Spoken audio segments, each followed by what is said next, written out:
जी। तो आमतौर पे जब आपकी बातें हम सुनते हैं, ख़ास तौर पे जो कि पैसे के मामले पे, करेंसी के मामले पे, तो कई चीज़ें हैं जो आम जनता के थोड़ी सी समझ से बाहर हो जी, क्योंकि वहाँ तक पहुँचना, वो चीज़ें समझ पानी करेंसी की इतनी गहराई से कि आरबीआई के क्या नियम है, वो कैसे उस करेंसी के बदले में क्या चीज़ें उनको रखनी ज़रूरी है, उसके बारे में थोड़ी सी कुछ डिटेल में भी जानना चाहूँगा कि ये एक्चुअली में ये मुद्दा क्या है करेंसी का। इसमें आपको जो सबसे पहले समझनी पड़ेगी ना, वो ये समझनी पड़ेगी कि सरकारें चाहती नहीं है कि आप इकोनॉमिकली एजुकेटेड हो जाएं। मतलब पैसे के बारे में आप चीज़ों को जान जाएं, पहली बात तो ये समझिए। ठीक है। इसलिए इकोनॉमिक्स में आपको ऊल जुलूल कुछ भी पढ़ाया जाएगा। ठीक है सर। जैसे वो आपको मुद्रा के बारे में बता देंगे कि मुद्रा जो है वो 4 तरह की होती है। एक मुद्रा के पीछे कुछ ना कुछ रखा जाता है। एक फिएट मुद्रा होती है, जैसे कि युद्ध हुआ और उसमें मुद्रा छाप देते हैं, तो उसका क्या स्टैंडर्ड है उसके बारे में वो आपको नहीं बताएंगे। दूसरी बात, मुद्रा, या अगर हम कहें कि भारत की करेंसी रुपया है, बांग्लादेश की बांग्लादेशी रुपया है, अमेरिका की डॉलर है, अमेरिकन डॉलर है, ऑस्ट्रेलिया की ऑस्ट्रेलियन डॉलर है, तो डॉलर छापने का अधिकार जिसको हो जाएगा, फिर तो डॉलर अपनी मर्जी से छाप लेंगे। फिर तो आपकी ज़मीन खरीदनी है या आपका ज़मीर खरीदना है, कितनी ही छाप लो और कितनी ही दे के आदमी को ज़मीर गिरवी रख लो, फिर तो आप इसको बैंकॉक बना दो, फिर तो यहाँ वेश्यावृत्ति चालू कर दोगे आप। इसलिए हमारे पुरखों ने ये सोच करके कि ये छपने का क्या रूल बने और ये छपना कैसा हो, इस बात को ध्यान में रखा जाए कि धन के बदले ही धन दिया जा सकता है। ये आपको समझना पड़ेगा। धन क्या होता है? धन होता है जो उत्पादन से निकलता है, वो धन होता है। ज़मीन से कोयला निकले, सोना निकले, या ज़मीन में कोई उत्पादन, कोई फसल उगे, या एनिमल कोई दूसरे एनिमल को बर्थ दे, या इंसान अगले इंसान बच्चे को अपने बर्थ दे, तो वो धन होता है। और एक हमारी मेहनत धन होती है। हमारी मेहनत कैसे धन होती है कि सूरज से जो ऊर्जा मिली, ऊर्जा ही धन है बेसिकली।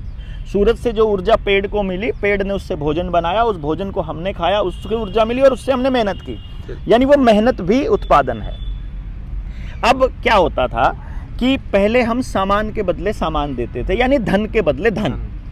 तो हमने भी अपने बचपन में कुल्फी खाई हुई है दाने दे करके, मतलब घर से दाने लेके जाते थे और वो देते थे, हाँ, कुछ भी लेके चले गए। तो अब हम ये देखते थे कि इसका मतलब जो कबाड़ में जो बोतल बिक रही है वो भी धन है जी, क्योंकि उसको रिसाइकल करके कुछ और किया जा सकता है, और जो अनाज है वो भी धन है। कुछ जगह पर लोगों को ये लगा कि यार ऐसे तो कुम्हार ने तो घड़ा बनाया, उसका तो महीने भर में बन गया मान लो, या 10 दिन में बन गया, या हफ्ते में बन गया, और किसान ने मेहनत करी 3 महीने, तो किसान की 3 महीने की मेहनत को कितने घड़ों की कीमत के बराबर रखा जाए, या कितनी नाई ने कितने बाल काटे उसकी मेहनत के बराबर रखा जाए, या मोची ने कितने जूते बनाए उसकी मेहनत को कैसे जांचें। तो इसीलिए सबकी मेहनत और सबके धन का मूल्यांकन करने के लिए मुद्रा बनी, और वो मुद्रा बनी किसी एक स्टैंडर्ड के हिसाब से। उसका कोई ना कोई मानक बनेगा, और वो मानक ऐसा बनेगा जो कभी भी बदला ना जा सके। ये नियम पुरखों ने अपनाया। ठीक है। अलग अलग धातुएं ली, उसमें देखा कि लोहा अगर लेते हैं वो थोड़े दिनों के बाद जंग लग के गिर जाता है, अगर वो तांबा लेते हैं तो वो ख़राब जल्दी हो जाता है, चांदी भी ख़राब हो जाती है। लेकिन सोना एक ऐसी धातु उनको मिली हमारे पुरखों को, जो ज़मीन से, मान लो आप ज़मीन में गाड़ देते हो 1 किलो सोना, 1000 साल बाद भी अगर वो निकलेगा तो उतना ही निकलेगा। मतलब वहाँ देखा कि ये धातु ऐसी है जिसको ना जंग लगता, ना ये अपने आप झड़ती, ना ये खराब होती, ना इसकी वैल्यू घटती, ना इसका वजन घटता, तो सोना यूं का यूं रहता है। तो उन्होंने सोने को स्टैंडर्ड के तौर पर इस्तेमाल करना शुरू कर दिया और सोने को रख दिया स्टैंडर्ड में। तो उस टाइम पर 10 रुपये की कीमत रखी एक मोहर। मोहर जो होती थी वो 11.664 ग्राम सोने की होती थी, यानी 1 तोला सोना 10 रुपये के बराबर। और जो रुपया था वो भी चांदी का दिया उन्होंने। उस टाइम पर चांदी के रुपये ही चलते थे, उस टाइम ये कागज का वगैरह का चलन नहीं था। और ये एक स्टैंडर्ड बन गया। और चांदी और सोने की जो कीमत का अनुपात था वो भी 10:1 ही था, 10:1, यानी कि 10 चांदी का वजन, 10 किलो चांदी 1 किलो सोने के बराबर उसका रेट होगा। वही रेट था, वही मुद्रा थी, वही स्टैंडर्ड था, वही चलन में चालू हो गया। यही चलता आ रहा था सदियों से, ना इसको कोई बदल पाया, ना कोई बदल सकता था, क्योंकि स्टैंडर्ड को कभी भी नहीं बदला जा सकता। अगर मान लो मैं आज कोई सरकार, चुनी हुई सरकार ये कह दे कि अपनी सुविधा को देखते हुए या इमरजेंसी आ गई है, इस इमरजेंसी को देखते हुए हम आज से 1 किलो का वजन 999 ग्राम कर देते हैं, तो लोगों के घरों में रखे हुए सामान का वजन, उन्होंने जो कमाया था उसकी वैल्यू ठक से खराब हो जाएगी। एक आदमी को बहुत प्रॉफिट हो जाएगा, एक तबके को बहुत नुकसान हो जाएगा। इसी तरह से 1001 ग्राम कर देंगे तो जिनको पहले प्रॉफिट होना था उनको नुकसान हो जाएगा, और जिनको नुकसान होना था उनको प्रॉफिट हो जाएगा। इसलिए स्टैंडर्ड को कभी भी छेड़ा नहीं जाता, ये नियम है। स्टैंडर्ड छेड़ दिया तो तहस नहस हो जाएगा सब कुछ। तो रुपए के स्टैंडर्ड को भी नहीं छेड़ा जा सकता, ये हमारे सिद्धांत में ही शामिल था। इसी सिद्धांत पे चलते हुए हमारे पुरखों ने काम किए। लेकिन 15वीं शताब्दी में जब शेरशाह सूरी आया तो शेरशाह सूरी ने इस सिद्धांत को लिखित रूप दे दिया।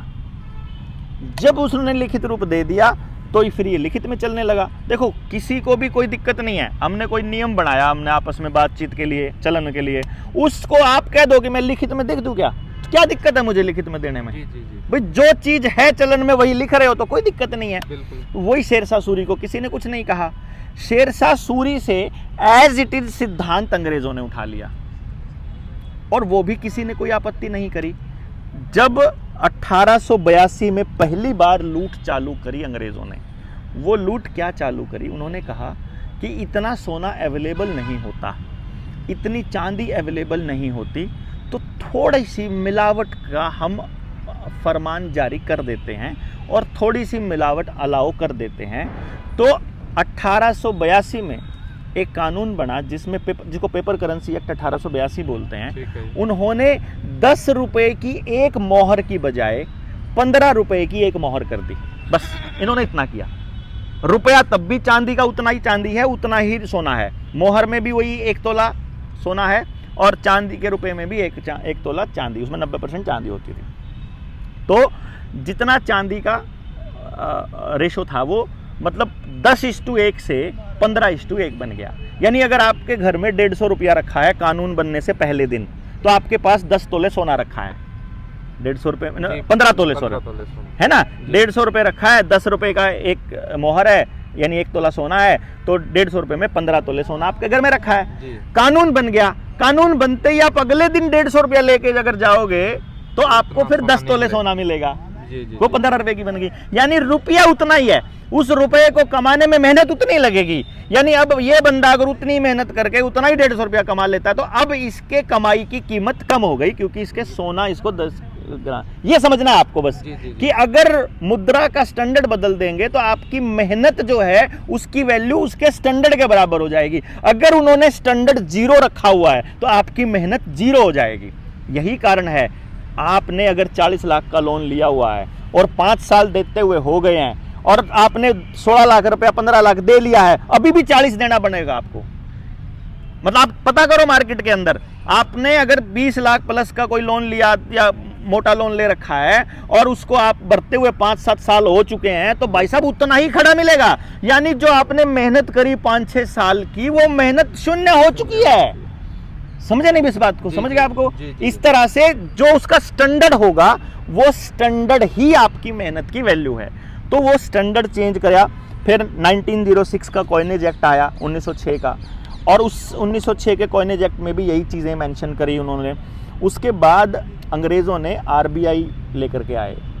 आरबीआई का जो एक्ट था उसमें हिल्टन यंग कमीशन ने, उसको यंग कमीशन भी बोलते हैं, उसको रॉयल कमीशन भी बोलते हैं, हिल्टन यंग कमीशन ने बड़ा साफ साफ मेंशन किया उसके अंदर कि हम देश की तरक्की के लिए और उसकी खुशहाली के लिए सब कर रहे हैं। और उस टाइम देश जो है वो भारत नहीं था, ये तो डोमिनियन स्टेट था, उस टाइम देश ब्रिटेन था। और आरबीआई ने अपने नोट के ऊपर गारंटी देनी शुरू करी। आरबीआई ने नहीं, सरकार ने, वहाँ की सरकार ने। और अंग्रेज़ी सरकार को उस टाइम दी सेंट्रल गवर्नमेंट बोला जाता था। और संविधान में इसीलिए बाद में जब संविधान बना तो उसमें भी केंद्र सरकार को, यानी जो यूनियन जो गवर्नमेंट है, उसको लिखा उन्होंने यूनियन नॉट सेंट्रल।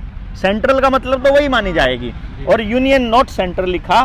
तो अब हमारी जो भारत सरकार है उसका नाम है या तो यूनियन ऑफ इंडिया, या उसका नाम है रिपब्लिक ऑफ इंडिया, या उसका नाम है गवर्नमेंट ऑफ इंडिया।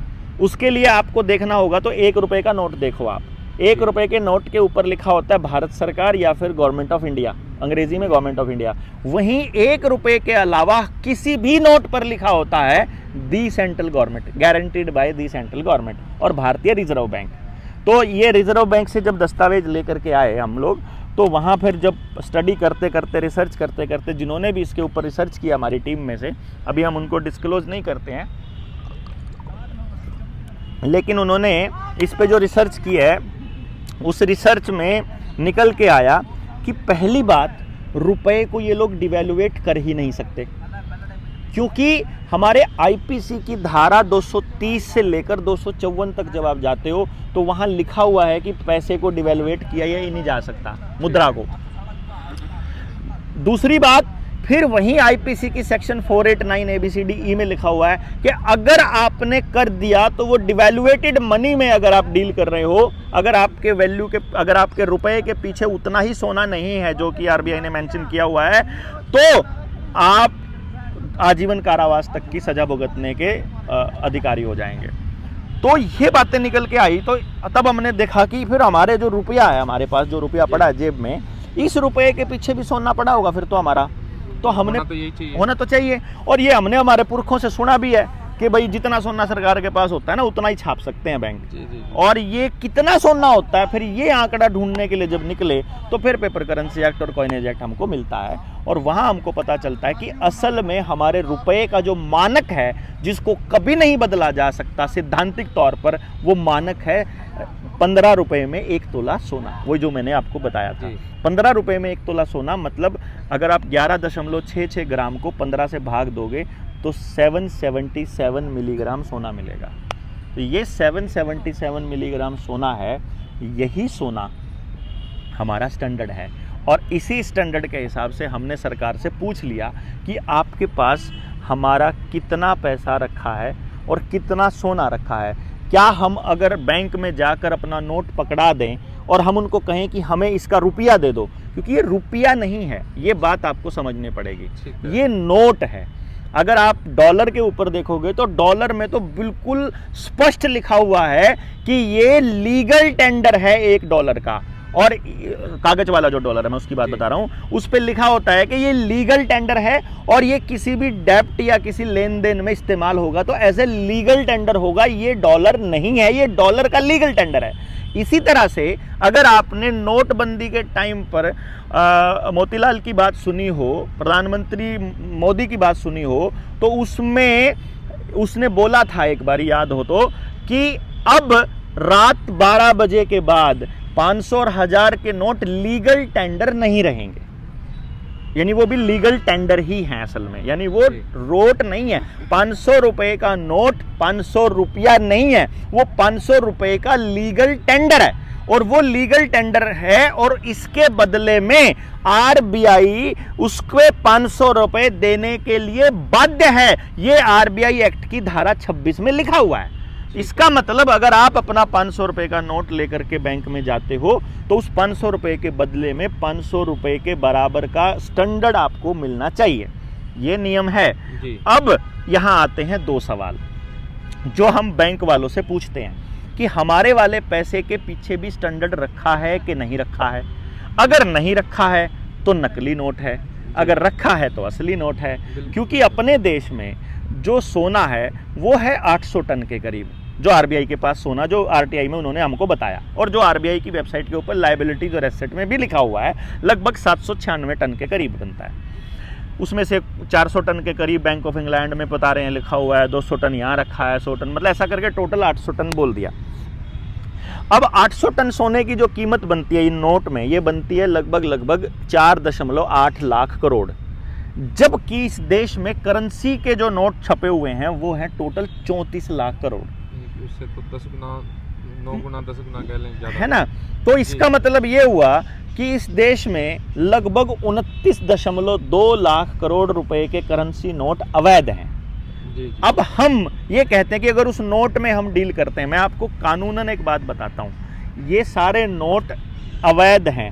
अगर मुझे ये पता चल जाए तो मुझे जेल होनी तय है।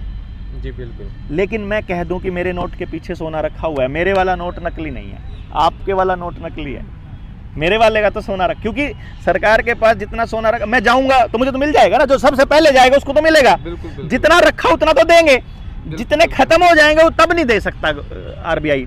तो मेरे वाला नोट जो है वो असली है, आपके वाला नकली है। अब हम बैंक वालों से ये पूछ रहे हैं, जी आपके वाला जो नोट जो आप हमको कह रहे हो कि आपने हमको लोन दिया है, वो नकली वाले नोट दिए कि असली वाले दिए?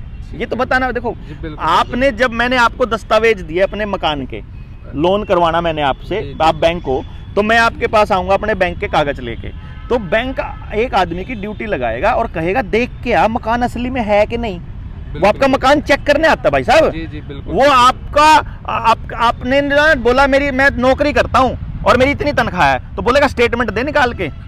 फिर आपने स्टेटमेंट दे दोगे ना, ना अपने अफसर से ना साइन करवा के ला, जो आपका डीडीओ है, जो आपका डिस्बर्सिंग अफसर है ना, जो आपकी तनख्वाह निकालता है, वो साइन करेगा, तब आपकी बात मानेगा बैंक। आपका मकान चेक करेगा, आपकी दुकान चेक करेगा, आपके खेत की फर्द है तो खेत चेक करके आएगा और देखेगा कि वाकई में कागजों के हिसाब से एग्जिस्ट करता है, और तब जाके वो आपको लोन देता है। यही बनती है बात। इसी तरह से हम आपसे ये पूछ रहे हैं कि जो आपने हमको लोन डिस्पर्स किया है, ये असली वाले नोट किए हैं कि नकली नोट किए हैं? ठीक है। आप लिख करके सिर्फ इतना दे दो ये असली वाले हैं। भाई इतना तो बैंक को ये लिखने में क्या तकलीफ है कि ये लीगल मनी है? नहीं, जो बैंक ने नोट दिए हैं वो जिस भी बंदे ने जिस भी काम के लिए लिए हैं, क्या वो उससे वो काम उसका सार्थक हो पा रहा है या नहीं हो पा रहा? हाँ, यहाँ पंगा है, सार्थक हो पा रहा है कि नहीं हो पा रहा। अब चक्कर ये है कि मैं बैंक में चला गया 1 रुपया चांदी का लेके, 1844 वाला, और फिर मैं लेके चला गया 1944 वाला, एक 1892 का था, एक 1944 का था, और एक कागज का रुपया और एक सिक्का 1 रुपया का, वो जो लोहे वाला आता है, स्टील वाला। हम ये चारों रुपए ले जाके हमने बैंक में दे दिए। ये HDFC बैंक की बात है, it's a reality, it's not कि मैंने हाइपोथेटिकल बना लिया। और मैंने बैंक वालों को ये बोला जी ये जमा कराना है, ये जमा कर लो, और बोलो इसमें, बोला जी ये तो 1 रुपया भारत, 1 रुपया भारत, 1 रुपया 1 रुपया, 4 रुपए में जमा होंगे। हमने कहा ये चांदी का है भाई। बोला जी रुपया ही तो है, 1 ही रुपया है। फिर हमने पूछ लिया उससे जो जमा कर रहा था, हमने तो सिर्फ उससे पता करना था। मैं कहा एक बात बता, इसका मतलब ये चांदी वाले की वैल्यू और जो कागज वाले की वैल्यू बराबर है?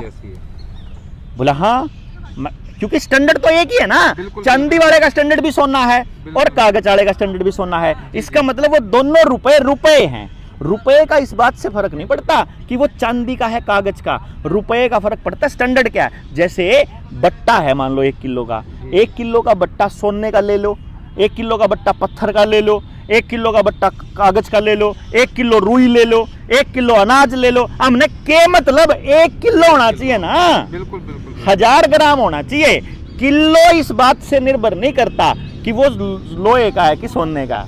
इसी तरह से रुपया इस बात पर निर्भर नहीं करता कि वो कागज है या चांदी है या लोहा है या डिजिट है। रुपया रुपया होता है, और रुपए के पीछे सोना रखा है तो असली है, कागज का हो, हाँ, लोहे का हो, हाँ। किसी भी चीज। तो अब हम बैंक को क्या बोलते हैं, वो जो बैंक वाला कहता है कि आपने तो 5000 का सामान खरीद लिया। मैं खन्ना फद्दू ना बनावे, 5000 का सामान नहीं खरीदा हमने, 5000 रुपए का नहीं खरीदा। तेरे 5000 के नोट और 5000 रुपए अलग अलग चीज है साहब। आप 777 मिलीग्राम 1 रुपए में आना चाहिए सोना।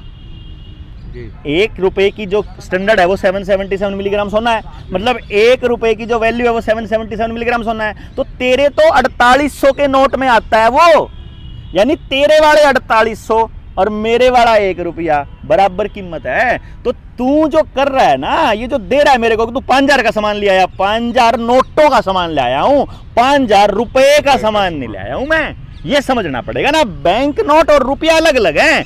आपका 1 रुपया भारत सरकार छापती है, वो करेंसी नोट होता है, और जो नोट है बाकी के वो पेपर करेंसी नोट है, वो बैंक के नोट है, वो भारत सरकार के नहीं है मेरे दोस्तों, वो रिजर्व बैंक ऑफ इंडिया के हैं। और रिजर्व बैंक ऑफ इंडिया भागने वाला है, इसीलिए उसने देश में कहीं पर भी अपनी प्रॉपर्टी नहीं बना रखी। वो आपको लोन दे रहा 500 करोड़ का, वो आपको लोन देगा 5 करोड़ का, 50 लाख का, अडानी को अंबानी को देगा 10,000 करोड़ का। अपने लिए एक मकान बनाने में उसको क्या तकलीफ होती है भाई साहब? कमाल की बात है। सारे बैंक प्राइवेट प्रॉपर्टियों पे बैठे हुए हैं, क्योंकि उनको पता है कि जिस दिन देश की जनता को पता चल गया उस दिन ये तुम्हारे को जूते मारेंगे। और इसीलिए अंबानी अडानी का 10,000 करोड़ कैसे माफ होता है? अभी अभी सुभाष चंद्रा का 50,000 करोड़ माफ हो गया। कैसे हुआ? क्योंकि सुभाष चंद्रा की जबान में वैल्यू है। सुभाष चंद्रा एक बार मोदी को ये कहना है, बात सुन, ये 50,000 करोड़ माफ़ करे या देश की जनता ने तेरा रुपया छापने का खेल समझा दूं कि तुमने जो 2016 में नोटबंदी करी थी उस टाइम आरबीआई के पास 16 लाख करोड़ था, इन्होंने 18 लाख करोड़ एक्स्ट्रा छाप के 34 लाख करोड़ बना दिया। 18 लाख करोड़ रुपए में क्या लिया पता है? आपकी ज़मीनें ली हर ज़िले में, और वहाँ हाईटेक दफ्तर बनाए अपने बीजेपी के, हर ज़िले में दफ्तर बना दिए भाई साहब इन्होंने। पूरे देश के अंदर इतना पैसा, एक दफ्तर की कीमत के हिसाब से जितने जिले बनते हैं पूरे भारत में, कैलकुलेट करके देखो कितना पैसा बनता है। इतने नोट छाप दिए 2-2 हज़ार के, वो नोट मार्केट में चला दिए और फिर मार्केट से गायब कर दिए, क्योंकि पता है कि 2,000 का नोट लेके देश का आदमी पहुंच गया तो 2,000 रुपये में 1.5 किलो सोना बनता है, 1554 ग्राम। और इसी बात का पता है उनको, इसीलिए वो क्या कर रहे हैं, रुपए को गायब कर रहे हैं धीरे धीरे मार्केट से, और ई रुपया लेके आ रहे हैं, डिजिटल मनी। रुपए का नाम, जब तक रुपया है तब तक आपका 777 मिलीग्राम सोना ले सकते हो। जिस दिन इसका नाम ई रुपया बन गया उस दिन कोई सोना नहीं इसके पीछे मिलने का। इसलिए हम बैंक वालों से पूछते हैं कि जो नोट आपने हमको दिए थे वो लीगल हैं, बस इतना लिख के दे दो, हम आपके सारे पैसे देंगे। और अगर आप लीगल कहते हो तो मेरा लीगल 1 रुपए की वैल्यू 777 मिलीग्राम सोना है, इस हिसाब से तुम्हारा 5 लाख का लोन मेरे 106 रुपए की कीमत के बराबर बनता है, तुम्हारा 50 लाख का लोन मेरे 1100 रुपए की कीमत के बराबर बनता है, लगभग 1,000 था। तो मेरे से, तो मैंने तो तुमको इतनी किस्त दे रखी है, तो उल्टा मैंने लेना बनता है तुमसे, मेरे को लीगल मनी में वापस चाहिए तुम्हारा। और जब हम ये आवेदन डालते हैं, 500 550 आवेदन डाल लिए हमने, आज तक कोई बैंक जवाब ही नहीं दे पा रहा। वो यही नहीं कह रहा लीगल मनी है।